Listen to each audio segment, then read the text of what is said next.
Bonjour à tous. Nouvelle séquence donc aujourd'hui sur les registres paroissiaux. Et je m'appelle donc toujours Jean-Jacques Roussel et nous sommes le mardi 30 janvier. Alors on avait un petit exercice à Ah, faire avec les recherches des parents hum, du mariage qu'on avait vu auparavant d'Émilie Lobigeau avec André Moreau. Et je sais, pour avoir parlé avant que ça démarre, là, qu'il y en a qui n'ont pas trouvé. Et pour mais non, cause. mais Et j'ai pour pas eu cause. Et table pour cause. décennale, oui. C'est Alors, difficile. Il y a un vrai problème de ce côté-là. Alors, les parents Moreau, déjà, on va chercher. On sait que la naissance d'André Moreau, voilà, c'est 1899. Donc, oui, on va chercher avant voilà, 1899. c'est ce que j'ai fait. Donc, Bon, on avait justement pour les parents Moreau de Demoiselle, on avait ça. Donc ici, on avait que André Moreau, 7 décembre 1899.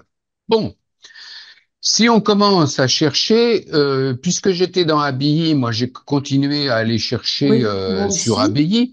Il est né à Oui, mais Abilly. le père, on Par sait, contre, son père, les parents, eh ben, on ne euh, sait pas. on ne sait pas d'où ils sont. Mais non. Bon, Hum, d'Abilly, a priori, hein, on a ici que la mère de Noisy, Augustine, elle est domiciliée, adresse voilà, oui. domiciliée à Abilly. Donc, on va chercher sur Abilly. Alors, c'est parti. TD d'Abilly. Alors, bon, vous avez vu, on passe par les Mais archives où? départementales Ah, et on attendez, Non, arrive, il faut prendre les il faut tables lire les tables décennales. on décennales. cherche les tables décennales Ah, moi d'abord. j'ai Bah cherché oui. les contrats de mariage. Ah bah Oui, non. moi Ah bah aussi. non. Ah bah Ah, non. On Ouais. cherche d'abord, puisqu'on est dans l'état civil, après la Révolution, l'état civil, on cherche tout de suite dans les tables décennales, puisque là, il y a un magnifique résumé sur 10 ans. Et c'était donc, si marqué. je Ah, cherche, alors, c'est l'étape décennale, il y a les naissances, puis les mariages, puis les décès. Donc, c'est à partir de la page 8 que l'on commence à avoir les mariages. Alors, je vous rappelle qu'on peut enlever sur ce viewer, comme ils appellent ça, des AD 37, j'enlève le petit truc là pour voir que bon, il y a des gens, ça commence par euh, j'ai trouvé moi des vo- moraux, mais c'était pas les voilà, on est bons. dans les mariages. Dans les mariages, si je continue, euh, c'est pas page 8, Et page là, 9. il n'y a Si que je les cherche tables. bien. Est-ce que j'ai André Moreau et Émilie Lobigeau là-dedans? C'est pas ça, c'est les parents Moreau plutôt. Oui, c'est comment il Victor s'appelle? et Victor Augustine. Dieudonné et comment elle s'appelait Et elle? Augustine de Noisy. Augustine de Noiset. Oui, j'avais pas bien vu que c'était un O. Ah, c'est par ordre Alors, alphabétique aussi, les donc deux c'est bien. chartes. GHJKL. Donc, il n'est pas dans ce registre-là. Ah, On va aller faire une autre recherche, puisque, bien sûr, c'est avant et, 1899 qu'ils ben se bien sont sûr, c'est mariés. ce que je me Ah, parce disais. qu'il serait né Ou en alors elle était déjà 1860. enceinte. Donc, on va faire de 1800 à 1900. Non, il est né en 1860. Moi, j'ai calculé. S'il avait 39 ans. Ah, parce que tu as Alors, trouvé, toi, alors. regardez, Non, donc, je l'ai pas si je fais trouvé. ça, j'ai des tables décennales. Vous voyez, j'ai toute une série de tables de décennales. Parce que moi, j'ai Celle que l'on calculé. a consultée auparavant, c'est 1893, Ouais, non, 1902. C'est non, pas c'est trop dedans. tard. C'est trop Non. tard. Donc, C'est je fais avant. celle d'avant. Voilà. Voilà. Il Moi, Celle y j'avais était pas d'avant, non calculé plus. Il que y était pas non plus, qui là. s'était Il a eh bien, 23 je ans, vais hein. avancer sur les mariages. On est sur les naissances, on est encore Eh, sur les ah, naissances, on est sur les naissances. Voilà, on est sur les mariages ici. Ça commence là, mariage. les Ouais, mariages. On est ouais. dans les B, j'avance, pardon. L, M. c'est toujours l'étape décennale, ça. On est dans l'étape Ouais, décennale. ouais, Et c'est plus voilà, simple M, quand même. M, M. Ah Ouais. tiens, Ah, Moreau. Moreau, voilà, il est là. Oh, Moreau le de voilà. Noisy, Victor de Victor. Dionnet de Noisy. Ah, On est en le page 28 avril. 11, c'est ça, en page 11, et Non, c'est le 28 août. 28 août 1883. Donc, je note que donc on est bien dans les tables ici, page 11, 28 août 1883, ce qui me permet bien sûr maintenant de pouvoir aller maintenant Dans le non registre. plus Ouais. dans les tables décennales, mais je vais retourner au formulaire ici pour taper non plus table décennale ici, mais mariage. Et avec la Mariage. date. Et la date, on la connaît parfaitement maintenant, c'est 1883. 1883, pouf pouf, Et là, on va dire, voilà, et c'est là, il faut celui-ci, feuilleter. Ouais. c'est, voilà, on est sur 266 pages. Ouh, Ah, 266 Ah oui, pages. c'est pour ça, Alors là, ça c'est commence à être énorme. lourd. Et Ça oui, commence à être lourd et donc moi je vous propose une technique c'est ce que que j'ai j'ai vu. adoptée non. pour faire ça, c'est d'utiliser un fichier Excel Oh là parce qu'on va là. peut-être y retourner. On va probablement y retourner. Si on a ces familles-là chez Abini, les enfants sont chez Abini, probablement que les parents sont chez Abini, les frères et sœurs sont sur Abini. Donc, ce registre de mariage, il y a de grandes chances qu'on y retourne et il a 266 pages. Donc, moi, j'ouvre un tableau Excel ou un tableau calque si vous utilisez LibreOffice et qui donne ça. Je vais l'appeler donc Abilly, les mariages de 1876 à 1902. Et voilà, les numéros de ligne de mon tableau correspondent aux numéros de page de mon registre. Si je regarde mon registre, la première page ici, on est bien en janvier. On est Premier bien en décembre. Premier janvier dessin. 1876. Donc, je note dans mon tableau janvier 1876. Et puis, comme j'en 200 pages, on est à peu près au milieu du tableau du registre pour ce que je cherche. Allez, je vais tout de suite aller page 100 Oui, voilà, moi pour c'était voir. des pages aussi. Alors, page 100 et je regarde toujours en haut à gauche. Et en haut à Ah oui, gauche, on est d'accord. au 22 juin 1885. Donc, dans mon tableau Excel, je vais page 100 et page 100, je note juin 1885. Mais c'est pas ce que je cherche. Ce que je cherche, c'est pas 1885, c'est 1883. Donc, j'ai a priori, je suis allé trop loin. Je suis allé trop loin, donc je vais revenir, par exemple, à la page, allez, 50. Oui, moi j'ai fait comme ça. D'accord? Page 50. Oui. Et page 50, ah bah c'est une page C'est une blanche. page Bon, blanche, oui. page suivante, je vois que la page suivante, on est en, allez, c'est plus facile de le voir à la page d'après, on est ici 1881.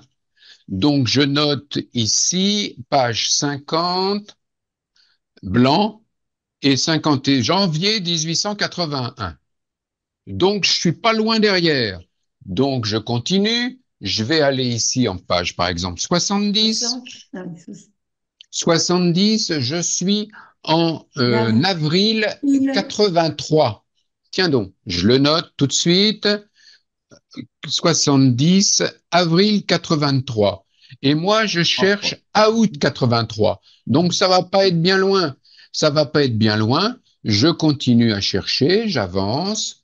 Juillet, on est au mois d'avril, toujours.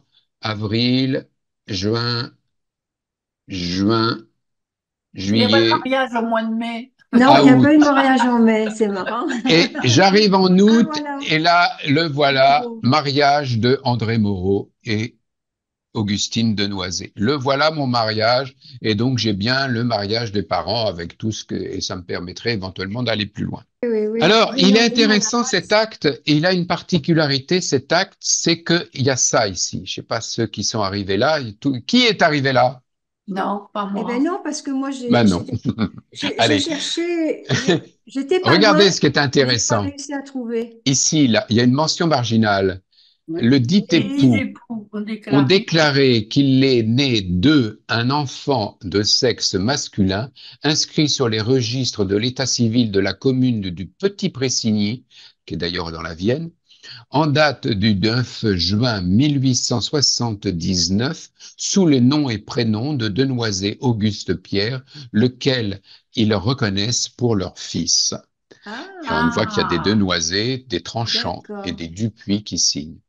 D'accord, ça c'est intéressant. Reconnaissance d'un enfant dans l'acte donc de lors du mariage. Donc, c'est le même C'est des enfant. choses qui arrivent assez souvent. OK? il est né avant le mariage. Ouais, il Il était est né né avant. avant mariage puisqu'il est né Oui, oui. en 19, c'est ça?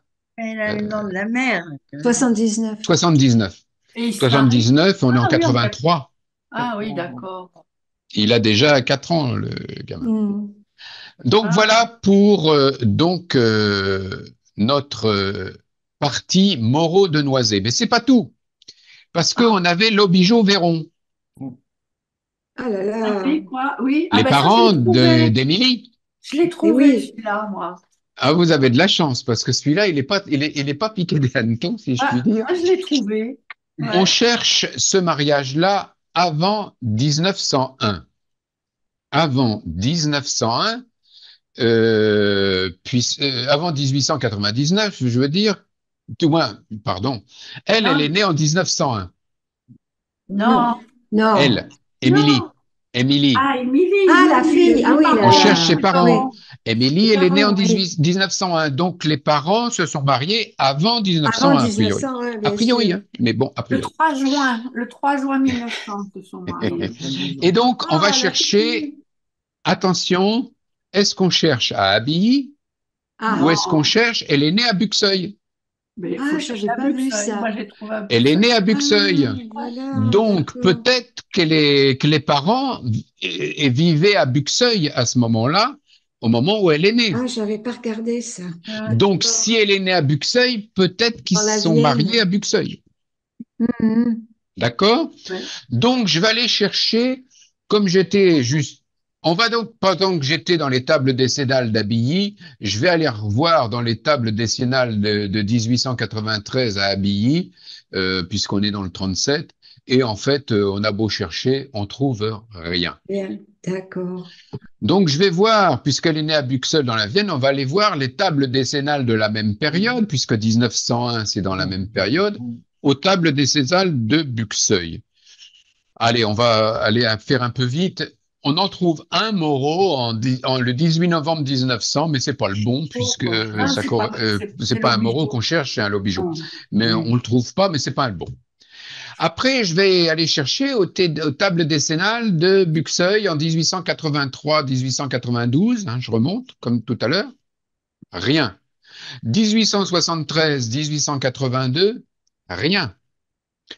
Je retourne à Abilly, pour remonter au-dessus de ces tables de 1893, je vais en 1883-1892, rien. Ah, comment ça se fait?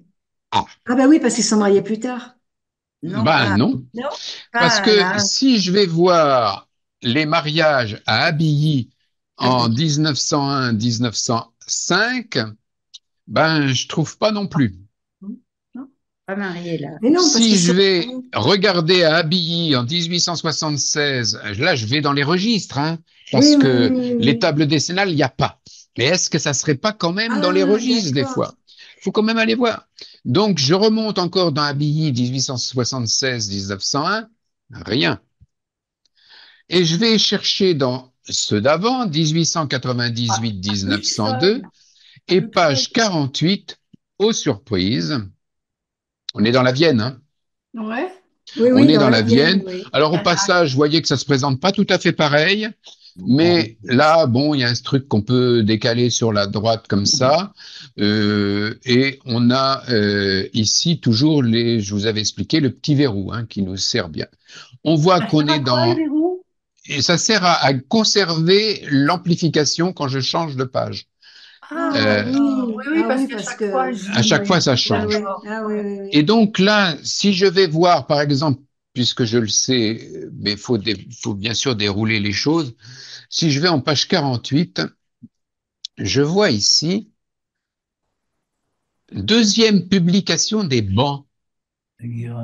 Tiens donc, l'an 1900, dimanche 13, officier d'état civil, le sieur Lobigeau Pierre-Émile, Ouais. âgé de 30, et Joseph, et mademoiselle Véron Joséphine, âgée, voilà, née à Buxeuil, possession de... Donc, deuxième publication des bancs. Pourquoi il y a deux publications? Parce que Il y en a justement, trois, normalement. il y en avait une qui a été faite le 6 Qui mai est- Ah, je l'ai pas vu, moi, je l'ai 1900. pas trouvé. Première D'accord. publication. Et pourquoi est-ce qu'il y a une deuxième publication des bons, là? Ah ben, il y en aura même normalement une troisième qu'on va trouver. Non? Voilà. Généralement, il y a trois publications des bancs, hein. Ah bon? Euh, on trouve après, par contre, page 53, Parce que ici, les bancs, c'est combien de temps avant le mariage, avant la date du Un mois. mariage? je sais plus. C'est un mois. Un mois, oui. Pendant un mois, ça doit être publié aux portes de la mairie. Et donc, ici, on trouve donc, page 53, l'acte donc de mariage de Ouais. Pierre Lobigeau-Émile et de fils majeur et légitime de Logisto, et on a qu'on a la filiation, et de demoiselle Véron. Ouais, ouais. Voilà. Conclusion de tout ça, c'est que c'est pas dans les tables, mais c'est dans le registre. Ce qui veut dire que, bah oui, les tables, c'est de la recopie.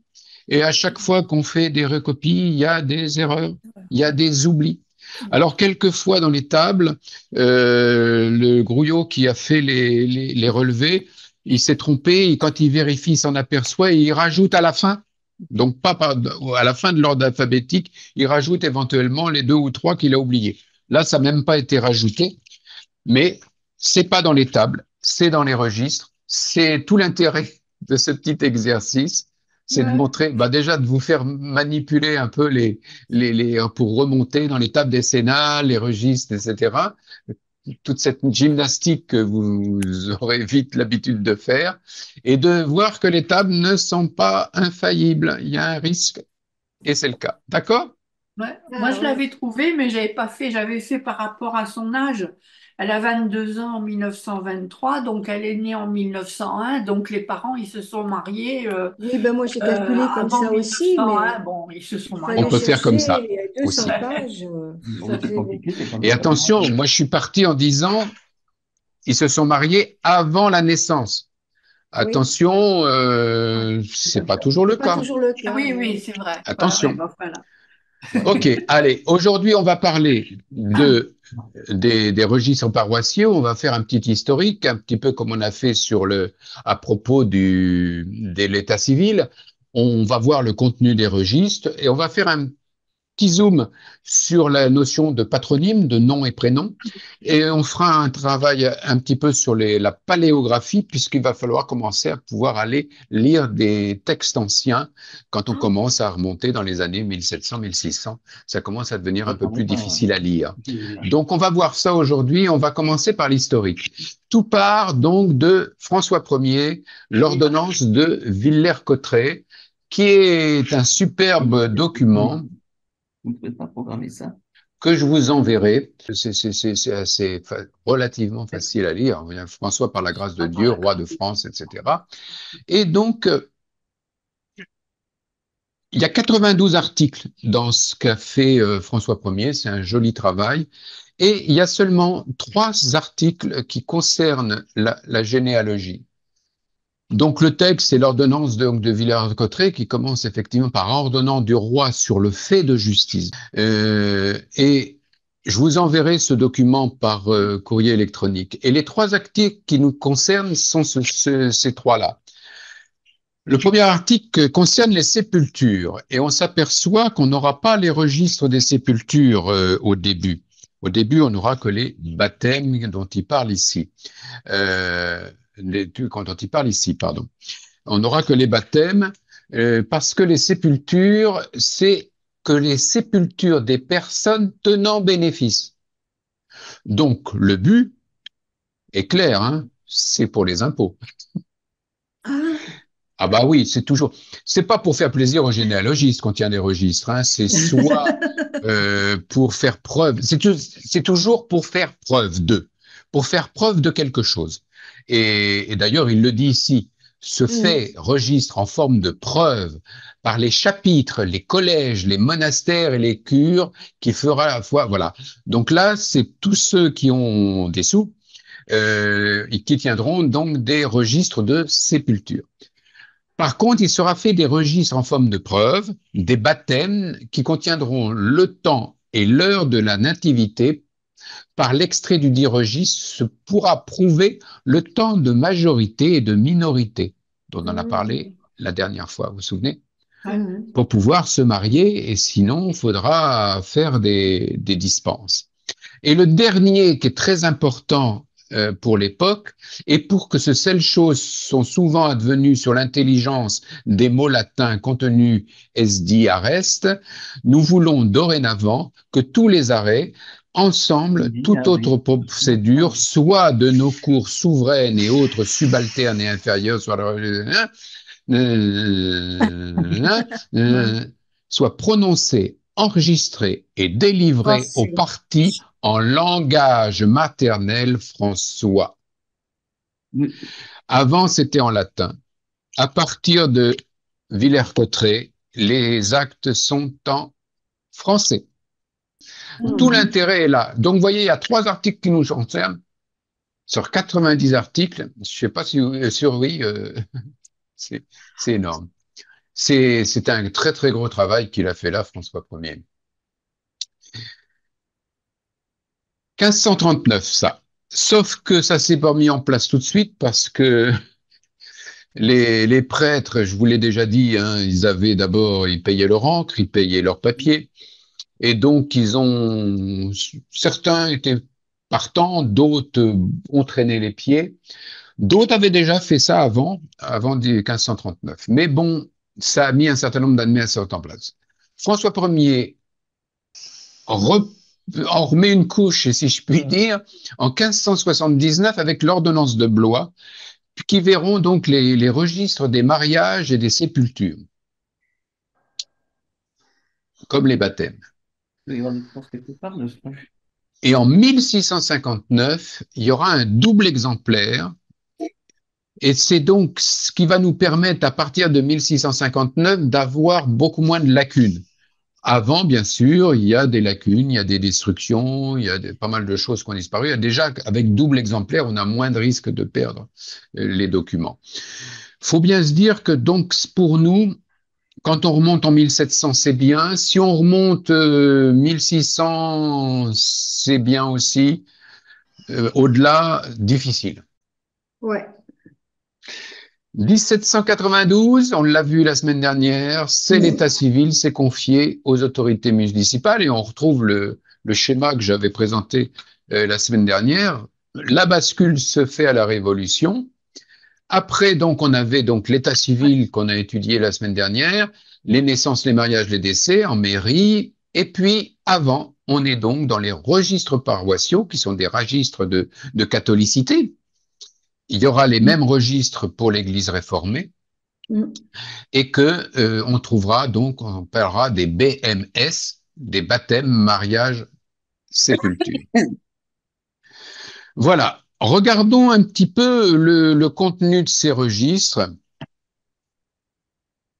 Eh bien, d'abord, ils sont chronologiques, mais non classés par type. C'est-à-dire, c'est en vrac. Même à partir donc où il y a les mariages et les sépultures, vous allez avoir une naissance, un mariage, une sépulture, une naissance, un décès. Vous voyez le problème pour se retrouver là-dedans. Alors, vous avez des mentions marginales qui sont assez rares par rapport aux actes de naissance que l'on connaît de l'état civil où on trouve tout un tas de choses en mention marginale. Là, c'est pas le cas. Il y a quelques mentions marginales et qui sont souvent pas de la même main. Donc, attention, c'est pas l'auteur qui a fait la mention marginale. On trouvera donc en mention marginale, vous voyez le cas ici, le nom. On voit un B pour baptême, un M pour mariage et on voit un nom. On voit bien aussi d'ailleurs que c'est pas la même main, on voit bien que l'écriture ici et cette écriture-là, c'est pas la même. Non. Donc ça, c'est quelque chose qui a été fait a posteriori. Au départ, il y avait juste les actes Et puis, il y a quelqu'un qui un jour trouvait que c'était un petit peu gênant d'aller chercher là-dedans, parce qu'il devait s'en servir pour donner autoriser les mariages, il devait retrouver les naissances pour autoriser le mariage. Et donc là, il nous manquait quand même quelque chose pour chercher. Donc ça aide. Louis Chapeau. Louise Chapeau. Ah, Et Louise puis, Chapeau. oui, Louise Chapeau. Mathurin. Et là, Et c'est Mathurin Mathurin, Bardon et pardon, Marie Grandin. Marie Grandin. Attention que c'est fait a posteriori. Il peut y avoir des erreurs. Le 24 janvier 1790 a été baptisé, bien Baptisée, sûr, par nous prêtres sous-signés, Louise, avec un Z, née. née d'aujourd'hui avec un Y, fille Ah oui. légitime de Louis Chapeau, laboureur, et d'Anne Détouche, le parrain. Là, c'est écrit correctement. Souvent, c'est un peu écrit il y a 36 écritures pour parrain. A été Joseph Pinet, garçon, sous-signé, et la marraine Louise Marin, fille qui a déclaré ne savoir, N-E-S-C, scavoir signé, de ce enquire, tous deux de cette paroisse. Effectivement, après la Révolution, donc sur l'état civil de la semaine dernière, on était dans des communes. Là, ça sera par paroisse. On est dans des paroisses, on n'est plus dans des communes. Alors, quelque chose qu'on va trouver aussi assez souvent dans les marges, c'est obit plutôt, quand c'est des enfants mort-nés. On peut trouver aussi, et c'est le cas ici, des petites croix, des petits plus, qui indiquent que donc c'est un baptême, mais que l'enfant était décédé. On peut lire ici que l'an 1790, le 25e jour de mars, André Marnet nous a déclaré qui étoilé dans la soirée d'hier d'une enfant femelle de son légitime mariage avec Anne Pichon, laquelle enfant a été ondoyée. Ouais, il a été béni. Ondoyée. Il faut savoir que à l'époque, les enfants qui naissaient, fallait qu'ils soient baptisés très rapidement. Pourquoi? Parce que si ils mouraient sans être baptisés, ils allaient dans ce qu'on appelait les limbes. C'est-à-dire, c'était une zone entre le paradis et l'enfer, où d'âme errante, et ils pouvaient pas en sortir des limbes. Et donc, il fallait baptiser. C'est pour ça que souvent, l'enfant, dès la naissance, était ondoyé. Ondoyé, c'est l'équivalent du baptême. Quelquefois, d'ailleurs, on retrouve un baptême à l'église après l'ondoiement. Mais voilà, c'est déjà l'enfant est sauvé. Au sens catholique du terme. Donc, a été ondoyé à la maison de la dame Mignon, sage-femme, demeurant à La Haye. À La Haye, on est dans le sud du département 37, à La Haye, paroisse et Georget, le dit Marnet, ne savoir signer. Et alors, on trouve derrière, et c'est là que ça devient intéressant, donc Marnet, l'an 1890, etc., le 5e jour, pareil, fut inhumé par nous, curés sous-signés, d'André Marnet et d'Anne Pichon, fille légitime, etc. Donc l'enfant est né et enterré. Là, il y a deux actes, je dirais. Quelquefois, il y en a qu'un. Et quand il y en a qu'un, on va des fois trouver ici dans la marge obit comme terme, qui veut dire mort-né. Là, l'enfant a un prénom. Quelquefois, il n'en a même pas. Donc, quand on enregistrera sa naissance, on pourra mettre ou pas le prénom. Quand il y en a un, on le met. Quand il n'y en a pas, moi, je mets N, petit n. Et voilà. On connaît pas le nom. Ça, c'est quand il n'y a pas de prénom. Je voulais dire autre chose, ça m'échappe. Voilà pour les... J'ai j'ai une question, Extraordinaire. Jean-Jacques. Oui, Pour l'ondoiement, il fallait absolument un prêtre ou habilité ou non, non, non, non, n'importe non. qui, hein. Tout Voilà, le monde, tout le monde tout dans le la monde religion pouvait catholique ondoyer, peut oui. baptiser, Oui. peut D'accord, ondoyer. C'est pas ondoyer, oui. tout à fait aussi fort que le C'est baptême, pas le, mais voilà, tout le oui. monde peut le faire. Et donc, ces femmes, ces sages-femmes de l'époque étaient habituées, bien sûr. Elles avaient Eh oui. l'habitude, elles avaient été formées, et savaient faire et connaissaient les textes qu'il fallait dire pour l'ondoiement. Et donc, c'est très courant de voir que l'enfant est ondoyé et malheureusement décède. Parfois, moi, j'ai vu l'enfant est ondoyé et par contre, par exemple, quelques jours après, on va avoir un vrai baptême. Donc, on a un deuxième acte de baptême Moi, j'ai été euh, reçu à à la paroisse. de l'église. Les signatures, comme vous le voyez, à déclarer ne qu'avoir, ne pas savoir signer. Donc, les signatures à l'époque, bien sûr, sont rares. On a la signature du curé en général, où on va pouvoir voir dans les signatures le rang social des personnes. C'est Tout quoi est mélangé. BMS? BMS, c'est quoi? C'est Baptême, mariage, Mariage. Sépulture. sépulture. Au niveau des actes, tout est mélangé.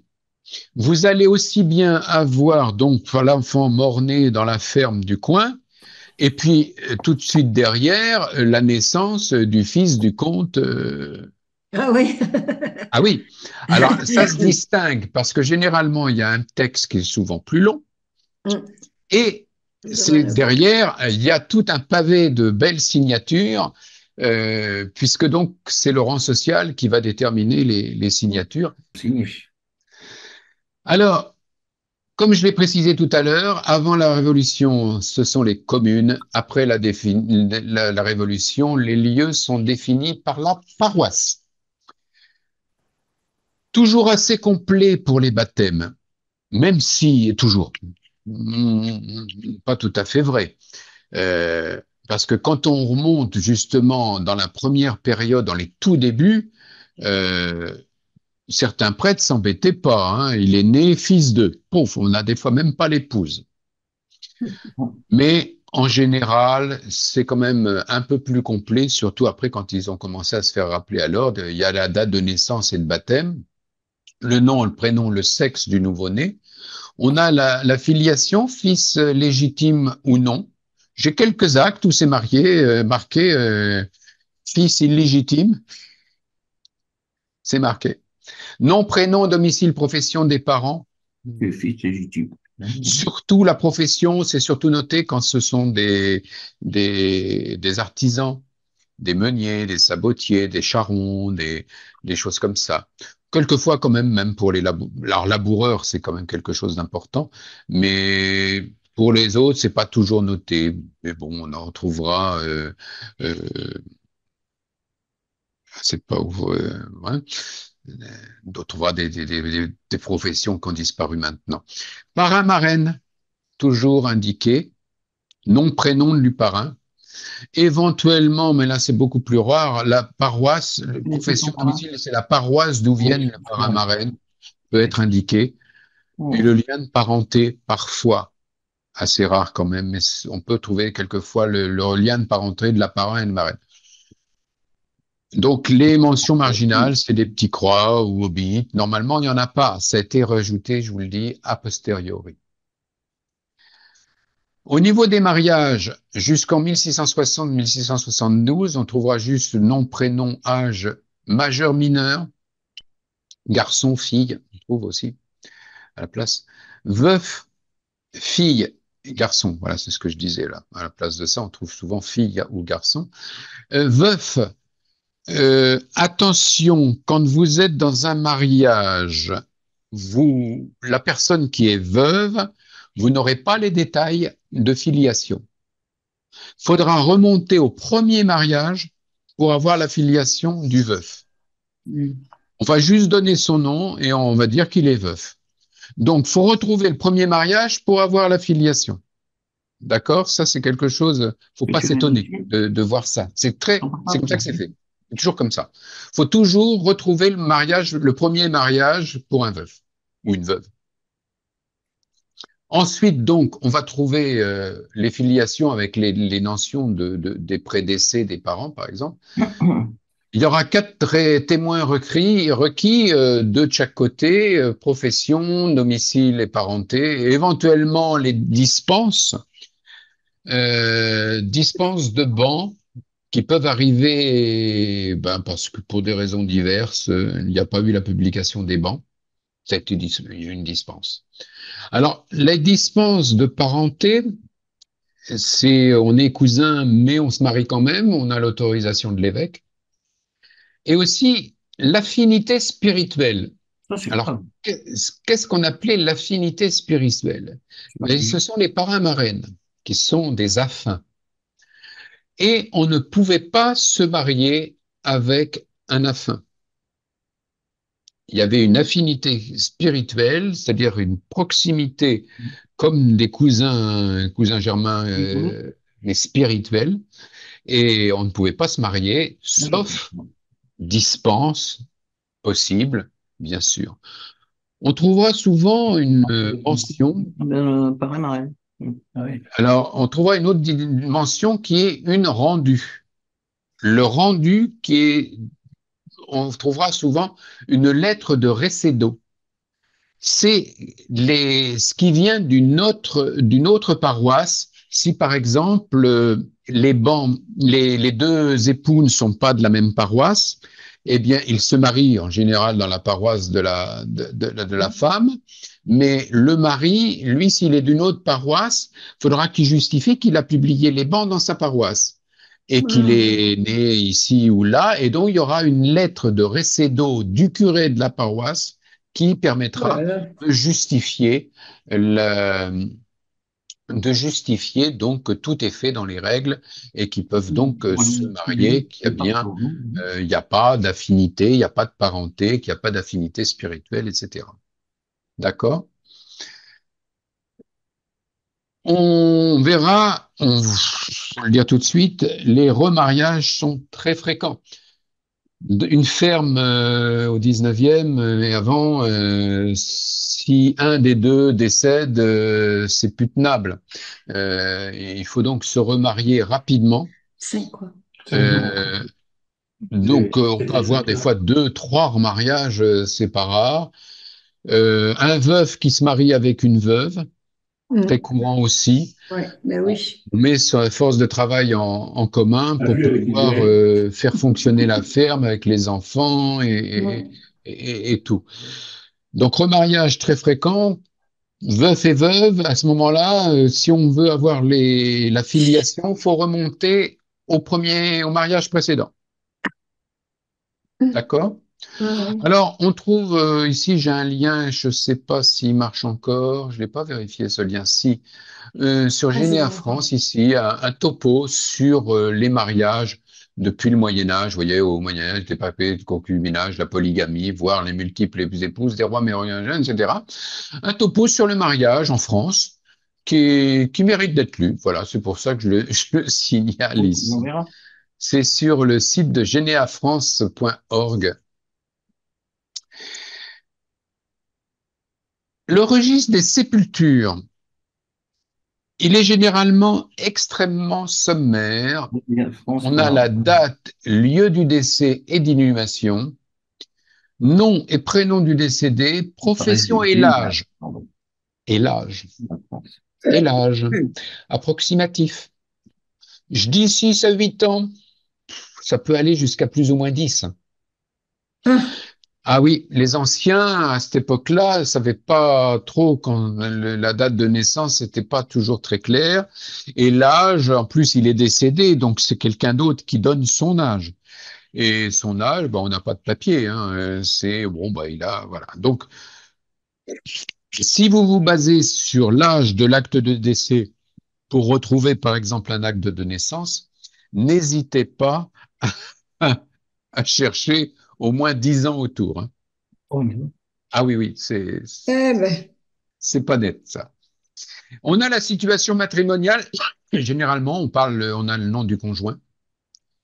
Et puis des témoins, avec le nom, prénom, profession, éventuellement le lien de parenté. J'ai pas mis le domicile, quelquefois il y a le domicile, disons la paroisse des témoins. En général, ça se résume par un tel de cette paroisse. Voilà pour le contenu des registres. Assez simple, si je puis dire, on commence à prendre l'habitude. Parlons un petit peu des patronymes. Alors, les patronymes, Il n'y a pas d'orthographe. l'orthographe, elle est très longtemps Oui, l'orthographe. non définie. Féminin. Parfois, féminiser les madame, on féminise le nom propre, le patronyme va être féminisé. C'est pas rare. Jusqu'à la Révolution, hein, on peut trouver ce genre de choses. L'orthographe sera définie qu'avec l'arrivée des livrets de famille, et encore, quand je vois ce qui s'est passé avec le frère de mon arrière-arrière-grand-père en 1892, où ses premiers enfants sont Roussel-EL et les deux derniers Roussel-E2LE, on est en 1892, donc on est quand même, Il n'y a pas d'orthographe. normalement, c'est loin. l'orthographe aurait dû Ouais. être définie, et pourtant, c'est comme ça. L'origine des noms de famille, ça remonte au XIe, XIIe siècle. Auparavant, il y avait quasiment que des prénoms. Louis, d'ailleurs, c'est là qu'on commence à avoir même chez nos rois, des suffixes, si je puis dire, qui ressemblent déjà à des noms propres, à des noms de famille. L'origine, j'ai fait un petit topo ici que j'ai trouvé sur 2 sites sur l'origine des noms et prénoms. L'origine, ça peut être le prénom de baptême, ça peut être donc le nom de famille vient d'un prénom. On trouve des gens qui s'appellent Nicolas. Hein. Il y a eu une période où il y avait les vins Nicolas. Je ne sais pas si ça vous rappelle quelque chose. Si, bien sûr. Martin, les Laurent, les transports Laurent en Touraine qui sont bien connus, voilà. les Bernard, des Thomas. Ça peut être la profession. On a des meuniers, des maréchals, des boulangers. Hein. Il y a un magasin célèbre. Hein. Le forgeron. L'apparence physique, roux, le roux, Roussel, c'est roux. Le grand, le petit. Le grand, le petit, le borgne. Le gros. Et traits de caractère, le sage, le blanc. Alors, les lieux géographiques, alors ça, c'est beaucoup plus courant. Hein, ouais, du pont, du bois, de la porte, de la croix, du pré.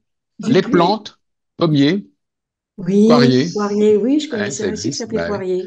Ouais. Alors, ça peut être des animaux, parce que Vidocq, si ça vous rappelle quelque chose, la série Vidocq, c'est le surnom des chasseurs de l'oiseau migrateur du même nom dans le pays de Caux et dans la Manche. Oh là là. Et j'ai noté plus loin d'ailleurs ici qu'il y a 27 variantes du nom de Vidocq. Ah oui. Alors on trouve bien sûr au niveau des chevals, on trouve des gens, des renards. Il y en a beaucoup des renards. Hein. J'en ai pas mal dans ma famille. Il y a les chevals, le facteur cheval. On trouve un village du nom de Vidocqsville, près de la côte de la Manche. Ce village tirerait son nom des Vidocq, d'après une tradition orale. Ça peut être aussi venant du rang social. Hein. Ah oui. Alors, on peut trouver aussi, et je ne l'ai pas noté là, il faudrait que je rajoute ça, c'est ce que apportait généralement ma co-animatrice Marie-Odile. Elle parlait souvent aussi que les enfants abandonnés, on leur donnait des patronymes un peu bizarres. Ça peut être par exemple l'enrhumé. Oh, peu cher, eh oui. Voilà. Il y a eu une période où on donnait un numéro. 10, 11, 13. Nous, ici à Tours, on avait un évêque qui était Monseigneur 13, je crois que c'était lui. Vous voyez, ça peut être des choses comme ça, des noms qui viennent un petit peu de choses un peu bizarres.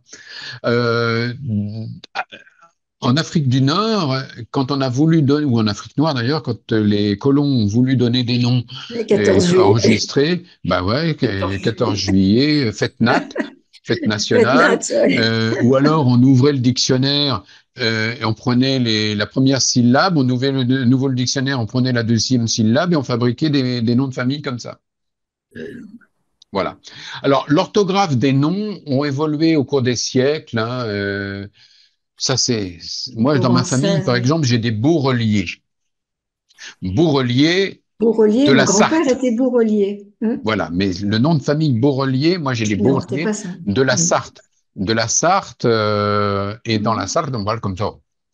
Voilà, un accent voilà, c'est bien oublié. Et donc, quand le gars, il venait avec sa femme et puis qu'il disait, ben, avec C'est le prêtre, Bourlier, il dit, hein. mais comment vous appelez, vous? Ben, moi, je m'appelle Bourlier. Bourlier. Donc, j'ai Bourlier. Mhm. Boue2re-lier, Lier. Boure2lier. Mhm. Toutes les orthographes sont possibles et imaginables. Donc, faut pas s'arrêter à une orthographe. Tous les noms en O qui finissent par O, AUD, AUT, AUX, AULT, AULD, AULG. Bien sûr. Mhm. Donc, souvent, quand on fait des recherches, il faut mettre que le début du nom, ou pas mal de logiciels, de logiciels de recherche, autorisent les variantes qu'on appelle, c'est ce qu'on a sur GeniaNet, entre autres. Il faut autoriser les variantes dès qu'on a des noms un peu, voilà, qui risquent d'avoir des variantes, et il y en a beaucoup.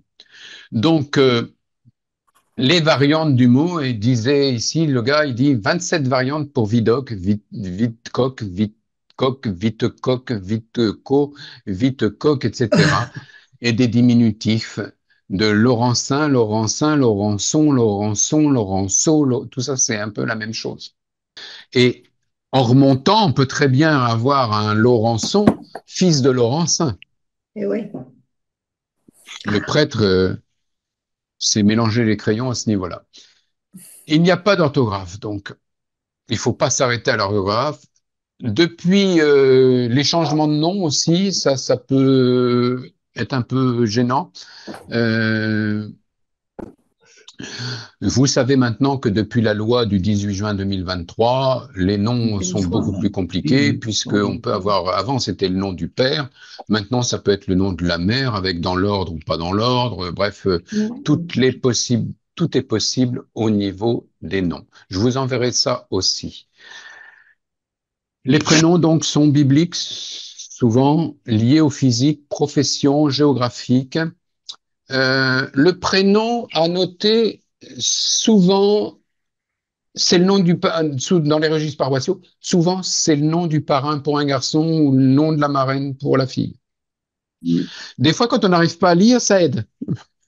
Si on n'arrive pas à lire, si on n'arrive pas à lire le nom, allez voir le parrain ou la marraine, ça peut donner, normalement ça match, ça correspond. Donc les prénoms, attention, quand on remonte, les prénoms seront en latin. Donc il faut les traduire en français, en latin. Latin de curé de l'époque. C'est pas du latin Classique. grand cru, hein. C'est du latin francisé un peu. C'est du latin d'église. Issu, donc, je le dis à l'instant, issu des parrains marraines. Des grands-parents. On trouve beaucoup de Jean, beaucoup de François, beaucoup de Françoises, beaucoup de Marie Ah oui, surtout. Oh oui, elle a des maris encore maintenant. et énormément de Anne. Mhm. Et c'est ce qui a d'ailleurs donné à la Révolution. On ne pouvait pas prendre ni Marie ni Anne, qui sont des noms issus de la religion. Et comme ils ont jumelé les deux mots pour créer le nom de Marianne, qui est Marianne. devenue la Mhm. Marianne dans les communes. D'accord? Qui était un prénom qui n'existait pas du tout, qui a été complètement composé au moment de la Révolution. J'ai déjà touché deux mots qu'on a plusieurs fois le même prénom dans la famille, hein, Pierre Hubert, fils de Pierre Hubert, fils de Pierre Hubert, et que donc le deuxième fois, généralement, quand on retrouve un deuxième dans la famille, un enfant s'appelle par exemple Pierre Hubert, c'est le premier, le garçon, et on retrouve un deuxième Pierre Hubert, c'est généralement que le premier est décédé. Cherchez le décès du premier. En général, quand le premier est décédé, deux, trois fois après, deux, trois enfants après, on retrouve un prénom qui a déjà été pris. Faut pas vous en étonner. Alors là, un prénom bizarre que j'avais trouvé, qui était Calivierge, et qui était très mal écrit. Et quand c'est écrit un prénom comme ça, que vous trouvez comme ça, avec une écriture ancienne, on n'imagine pas. Parce que ça paraît pas, c'est tellement pas courant. Donc les gens, ils lisaient Caliverge, Calverge, il y en a même un. Alors c'est pas, quelqu'un a posé la question sur un forum qui s'appelle Racine, qui s'appelait, il n'existe plus, c'était sur Yahoo, qui s'appelait Racine 70. Et il y en a même un pour blaguer qui a dit non, mais c'est Calimero. Mais bon, c'était pas ça du tout. Et c'est pour ça que c'est aussi intéressant. Je vais pas rentrer dans les détails, mais c'est resté 48 heures sur le forum, la discussion. Et il y a quelqu'un qui a dit non, non, non, c'est Calivierge, et peut-être même pas une dizaine d'heures après, 12 heures après, il y avait la photo de la statue de Calivierge, qui est une sainte qu'on trouve, je crois, dans la région de la Champagne. Et il y avait la photo de la statue, tout ce qui s'était passé autour, et donc le prénom, c'était Calivierge. Et ça, c'était pas du tout évident. Une occasion de vous dire, il y a énormément d'entraide entre généalogistes amateurs, en particulier sur les réseaux, ce qu'on appelle maintenant les réseaux sociaux, qui étaient beaucoup les forums auparavant, entre autres sur Yahoo, il y en avait énormément. Maintenant, c'est plus sur Facebook. Les réseaux de généalogie sur Google, il y en a peu.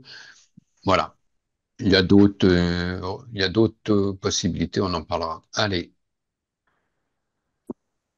On a dit Pierre Hubert, fils de Pierre Hubert. Il y a quelqu'un, je crois que c'est Isabelle, qui me disait j'ai pas mal d'homonymes la semaine dernière. Je suis bien embêté pour gérer ça, comment je les distingue, etc.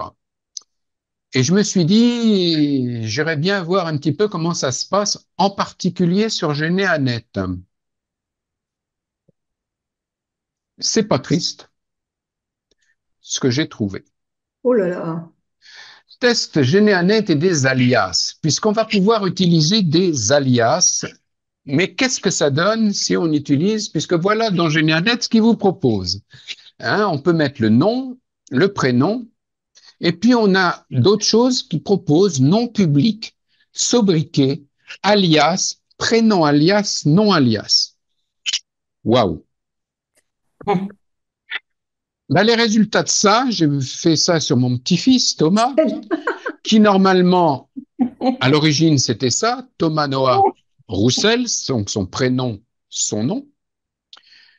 Et à partir du moment, ça c'est des trucs d'informaticiens, hein, toto, titi, tata, tutu, ton, ça c'est très typique de ce qu'on utilise quand on ne sait pas quoi faire en informatique. Et donc j'ai mis donc Toto comme nom public, Titi sobriquet, Tata, tutu, tonton comme nom alias. Qu'est-ce que ça m'a donné?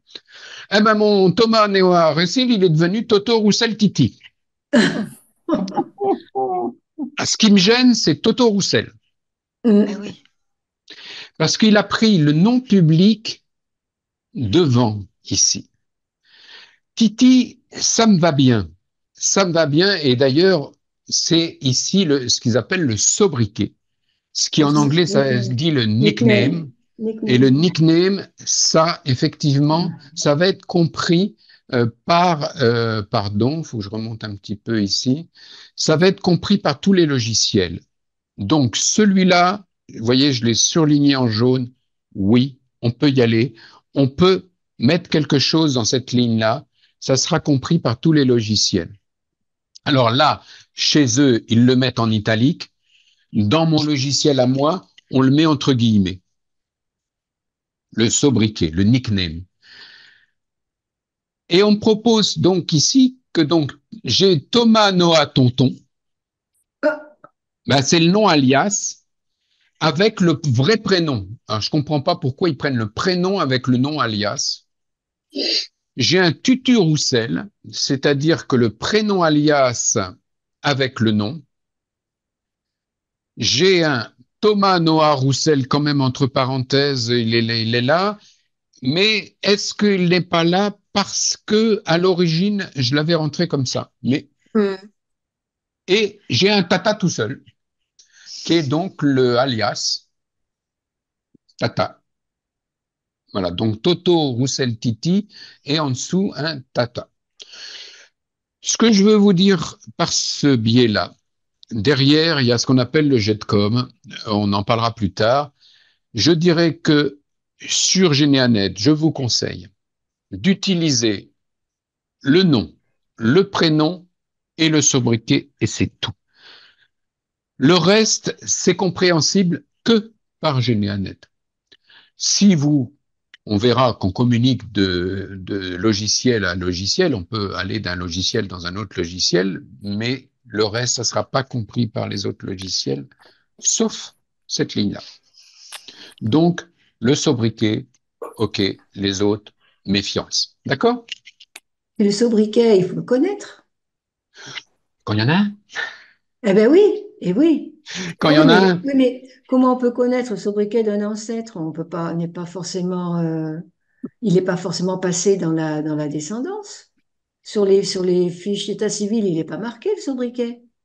Parfois, si, il est marqué dans les registres paroissiaux, dit le. Ah, ah ouais. Ah, vous d'accord. voyez mon, ça c'est Dit mon le grand ou logiciel. le petit, J'ai oui. un Étienne Célestin, dit Charles Roussel. Oui. C'est, vous voyez, si je développe ici, euh, je peux, si je suis connecté ici, si je développe ça, vous voyez, Surnom Charles. Ouais, le voilà, j'ai surnom, on rentré, l'appelle. c'est moi qui ai rentré le Ah, surnom voilà. Charles. Je vous en ai Ah, déjà parlé, d'accord. Charles Roussel, ce Ah, fameux ah. Charles Roussel qui a un permis de chasse qui est marqué à Charles, et puis il y a quelqu'un qui a barré pour mettre au-dessus Étienne Célestin. Étienne, parce qu'il se faisait appeler Charles, tout le monde le connaissait dans le village sous le nom de D'accord. Charles. D'accord. Et historiquement, vous trouverez d'autres choses de ce genre. Donc Ok. ça peut être utile de le noter, hein. Vous Mhm. trouverez aussi des choses, surtout dans les registres paroissiaux, comme l'ancien, le Oui. jeune, Le jeune, oui. d'accord, Prime l'ancien, le jeune. jeune, L'ancien prime le l'aîné. jeune. Le Mhm. Donc vieux. ça sera quelque chose à mettre dans surnom. Comme ça apparaît D'accord. sous cette forme-là, et là c'est clair. Sur Mhm. Généanet, ça apparaît donc sous la forme en italique. D'accord. Ce qui est bien aussi, hein. Mais n'allez pas au-delà, d'accord? 15h16, il nous reste, Un quart d'heure. j'ai été très bavard, il nous reste qu'un quart d'heure pour la paléographie. Alors la paléographie, ici j'ai un document que je vais vous envoyer. On va d'abord transcrire. Pour transcrire, il faut préciser systématiquement les en-têtes, le lieu, etc., bien sûr. Et on recopie le texte ligne par ligne, mot pour mot dans la langue. Il faut respecter les fautes d'orthographe, la ponctuation, les cédilles, les trémas. Si cela choque, les lettres I et U ayant valeur ancienne de J et V seront remplacées. Ah oui. Pouvoir, on mettra directement pouvoir. Jugement, on mettra jugement pour que ça soit plus clair à lire. Restituer toutes les lettres, même celles qui ont disparu du mot. Résoudre les abréviations. Attention, sauf SR, parce qu'on ne sait pas si c'est sieur Seigneur, oui. ou sire d'ailleurs, ou seigneur, ou maître, voilà. Mais si. L'aide, le dit, la dite, on résout, on résout pas. Moi, souvent, je résous. Résoudre les abréviations, on a dit restituer l'apostrophe. Attention, séparer les mots qui sont soudés. À Mhm. l'époque, on écrivait à la plume de doigt. Donc, on ne soulevait pas la plume, bien souvent, parce que ça risquait de faire des taches. Ouais. Donc, on continuait tant qu'on avait de l'encre. Donc, les mots peuvent être soudés, il faut donc les découper. Et ça, on les recoupe. On restitue l'apostrophe, on restitue les majuscules pour le début des phrases et pour les noms propres et pour les lieux. Alors, au niveau des accents, il y a des choses qui se distinguent entre le 16e, 17e et 18e siècle. Je vous laisserai le lire. Personnellement, je ne les restitue pas, ou quasiment rarement, les accents sur le E. Restituer les virgules, attention, et les points, ça risque de dénaturer le Bah texte. oui. Donc, on ne rajoute aucune virgule et aucun point. Jamais de rajouter, ça peut provoquer des contresens. On marque par des petits points les mots qu'on n'arrive pas à déchiffrer. Et moi, je les surligne en jaune, comme ça me permet facilement de retourner le voir, et puis ça permet de demander de l'aide. Tiens, on donne le document, puis le mot en jaune, là, est-ce que tu arrives à le lire? Surligner les mots douteux, donc, et barrer quand il y a des barrures, des ratures, eh bien, qu'on arrive à lire, on les laisse. Et si elles sont illisibles, on met XXX ou simplement un trait comme ça là, si c'est illisible. Les mots insérés peuvent être intégrés à leur place ou à l'endroit, dans le texte ou à la fin comme c'est prévu. Conseil, on lit le texte en entier plusieurs fois pour comprendre le sens général. On cherche à identifier les mots, les phrases, les formules usuelles. Il y a des formules qui reviennent tout le temps. Les abréviations dont le sens est familier. Comparer le document étudié à d'autres textes de la même main qu'on peut trouver dans le registre. On n'arrive pas à lire un mot. Peut-être que si on remonte 2-3 pages avant, on retrouve le même mot écrit un peu mieux. Donc, comparer le document étudié à d'autres textes du même rédacteur, repérer les dates, les professions, les titres, les noms de personnes, les noms de lieux. Ça, c'est le plus difficile. Les professions et les noms de lieux, c'est les choses souvent les plus difficiles à lire. Cherchez à identifier à priorité, on verra les E, les S, les C, les R. On va voir quelques petits conseils là-dessus. Faites attention aux lettres initiales. Lettre finale et les lettres au niveau du milieu du mot, la même lettre n'a pas la même forme en début de mot, en milieu de mot et en fin de mot. La même lettre. Donc attention à ça. Ah ouais. Souvent, il faut compter le nombre de jambes parce qu'entre le I, le N, le U, le M, tout ça, c'est la même chose. Donc, il faut compter les jambes. Est-ce qu'il y a I-U-N ou I-M-I? Voilà. Oh, il faut C'est des pas grands toujours yeux, facile. Faire attention qu'une même lettre, donc voilà, se relever. Alors, se créer un relevé alphabétique, c'est ce que je me fais quand je dois lire un texte. Moi, je me crée une sorte d'abécédaire. Je fais des découpes de mots. On n'aura pas le temps peut-être aujourd'hui de voir comment on découpe les mots. Des exemples ici du XVIIe siècle. Louise, avec un Z, on l'a déjà vu tout à l'heure. Louise avec un Z. Ici, Louise. avec un tréma. Avec un tréma sur le U, on est dans l'Est, hein. On est 70, on est en Haute-Saône. Donc Louise, voyez le E final là. Mhm. Manuel avec Oh là deux N, là, M-A-N-N-U-L. Ah oui, Mag de, Magdeleine. ici ça c'est le D. Mhm. Ici le D, mon truc est pas facile, oui bien sûr c'est logique. Magdeleine. A-I-N-E. Le E final, souvent ça c'est comme un V. Ah ouais. Vous voyez, c'est ça le E final. Marguerite, ça c'est un TH. R. Avec 2 T. Le E, attention que le E, il est là, le E. Le E, c'est la partie basse et la partie en haut. Un E à l'époque, c'est composé de deux parties. Une partie, vous voyez, Magdeleine, là c'est un E. Ça c'est le E. Ah Tout oui. ça. Ah Le oui. bas, ici, et le haut ici du E. Ça c'est un E. Et donc on a un E ici et le R, il est là. I, Oui. 2T-E, 2T. Ah avec oui, le c'est V. 2T. Ah, je crois que c'était Les H. métiers, vous allez H. trouver souvent, moi je trouvais par là, des scieurs de planches. Tas de planches. Oui. Et il n'y a pas de H. Non. Cire. Oh là, Sauf c'est dur si, à lire. Hein. si ça, c'est peut-être un H, mais bon. Cire. Tireur de mine. T-I-R-E-U-R. D-E. Voilà un E. M-I-N-E. Tireur de planche. Et voilà le H ici. Vous voyez, Ah oui. C-H. Le H, généralement, il y a une partie basse dans le H de l'époque. C'est comme ça qu'on les reconnaît. Il a toujours une partie basse, le H. Et donc, ça, c'est une lettre qu'on reconnaît assez bien, le H de l'époque. Alors, ça marche plus puisque les pages perso de Orange ont disparu.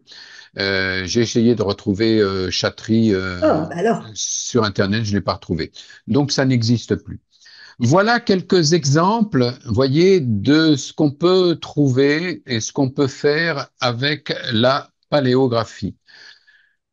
Pensez que Plus on remonte dans le temps, comme l'encre et le papier coûtaient cher, il y a énormément d'abréviations.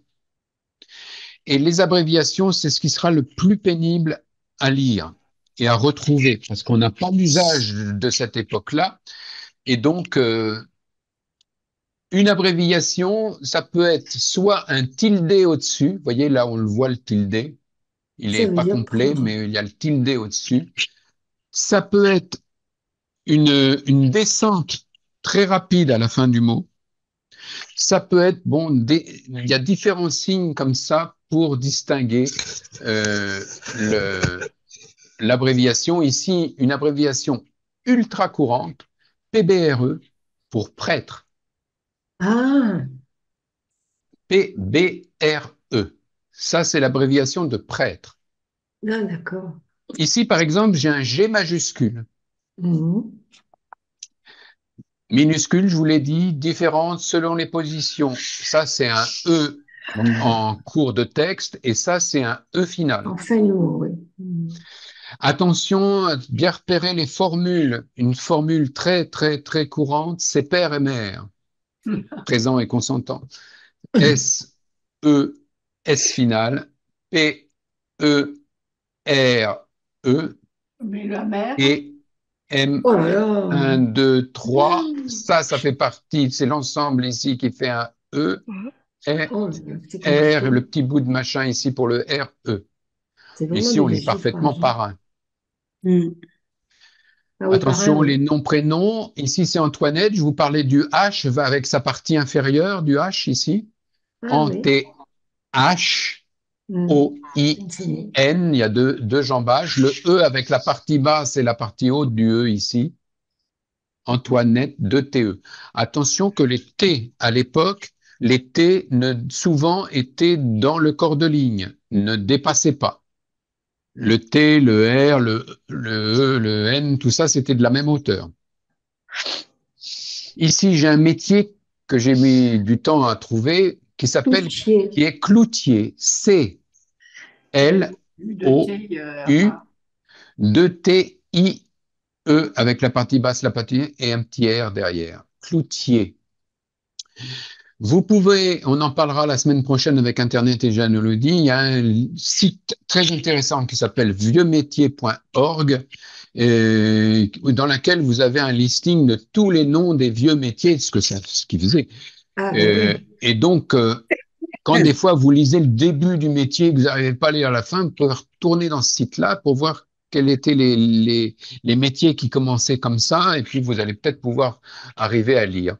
Les villes, orthographes, on verra ça la semaine prochaine avec donc ce qu'on appelle les cartes de Cassini. Les quantièmes, eh bien, c'est souvent, par exemple ici, Tièse. septièse, ça Ah c'est oui, il y le avait S, le S, oui. ça c'est le partie basse, partie haute du E, et donc le S qui ressemble, attention justement la confusion possible entre le S et le F. Le F souvent c'est le même côté, alors que le S c'est des deux côtés. Ici, c'est un S, trois jambages pour le M et le E final. Septiesme, très courant. Mois, année, les chiffres, attention, ici, donc 1675, je vous l'ai déjà dit, hein, le 7 souvent non barré et le 5 sous forme d'un S. On verra plus loin aussi, et je ne sais pas si c'est pas le cas ici, que le 1, c'est un I. Ah oui. Ah oui. Souvent avec les chiffres romains, I, X, etc., Pareil. c'est souvent comme ça. Et une barre. Allez, c'est vrai qu'on est parti avec un petit quart d'heure de retard. Alors, on passe au petit exercice. Le petit exercice est lié un peu à la paléographie. Vous allez avoir un acte à lire qui est donc un acte à aller chercher aux archives départementales du 37, à Loches. C'est la paroisse Saint-Ours, mais de toute façon, vous le verrez, sur le registre 1711-1712, page 20. Et vous chercherez le mariage Boucheron.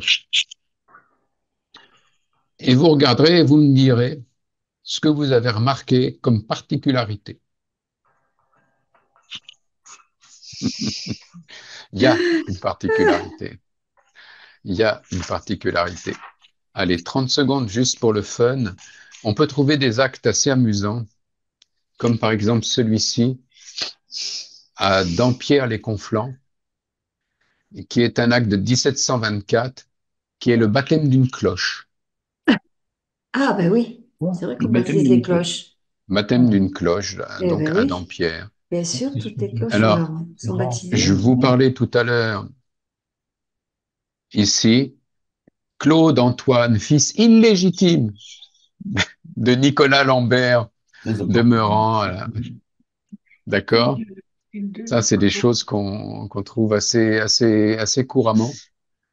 Joseph, fils de Jeanne Bauchy et de François Brignon, Ouais, Brignon, comme, Mais il y a Sera essai comme, rapporté à Maesté, baptisé à a été, oui. Maesté, A été apporté. m'a été apporté, oui, apporté, Oui. pardon. Apporté. A Apporté. été apporté, a été D'être A baptisé. été baptisé le 26 mars 1691. 1691. Vous Oui. voyez, avec un I. Ouais. Les parents. Parrain a été. Alors, parrain. là, il y a le, en fait. Hein. Ah, le parrain, Détaillé oui. après. A été Joseph Poprin. Poprin, oui. et la Et la marraine, Étiennette. Étiennette, je sais pas comment. Pesse. Voilà. Voilà. Et là, il y a quelqu'un qui a signé Poncin. Et là, il y a des petits trucs bizarres. B48, il y a des petits signes cabalistiques. Baptisé. Joseph, je vous fais remarquer tout de suite. Vous voyez qu'il s'appelle Joseph? Et que le parrain s'appelle Joseph. Joseph, eh oui. D'accord? Eh oui. Joseph. Dans l'acte précédent, Claude Antoine, Claude, le parrain a été Claude. Ah oui, Claude-Antoine Crétin. D'accord? Alors là, c'est la cloche. J'en ai un troisième ici où on va certainement retrouver le même truc. Claude-Henri, fils illégitime de Martin, a été baptisé. Le parrain a été Claude. Ah oui. Là, c'est très, très courant. Hein. Et la petite main sur le côté, c'est quoi? Oui. Alors, Ah, je l'ai marqué justement parce que mal curé faisait des petites mains comme ça. Il y a celui-là. Sur le précédent aussi. Oui, sur il y le avait précédent aussi. Là, il y a une petite main. Là, ouais, il y a une petite main là, ouais. Et puis mais sur moi, le je l'ai dessinée, celle-là. précédent, je les ai pris exprès pour ça. Là, il y a celle-là et là aussi. Ah ouais. Pourquoi? Je sais Il y en a pas. deux même. Il y en a une qui est Est-ce grillée. que ça avait une signification pour lui? Est-ce que ça correspond aux illégitimes? Je ne sais pas. Voilà. Voilà ce qu'on pouvait dire. Je vais vous envoyer donc l'exercice de correction de l'exercice précédent. Je vous enverrai de Villers-Cotterêts et je vous enverrai là, j'ai le PDF de la paléographie. Oui, c'est bien. Et Ouais, puis super. donc on arrive un peu après 30 là et je vous remercie. La semaine prochaine, on essaiera de démarrer à l'heure parce que ça va être un gros morceau Internet et généalogie. J'espère que je me laisserai pas déborder comme en présentiel où je m'étais fait prendre par le temps. Voilà. Des questions sur ce que je viens de raconter? Non. Je vous dis bonsoir et à la semaine prochaine. Au revoir. Au revoir. À tous. Ciao. Merci. Au revoir et bon Merci. travail et amusez-vous bien.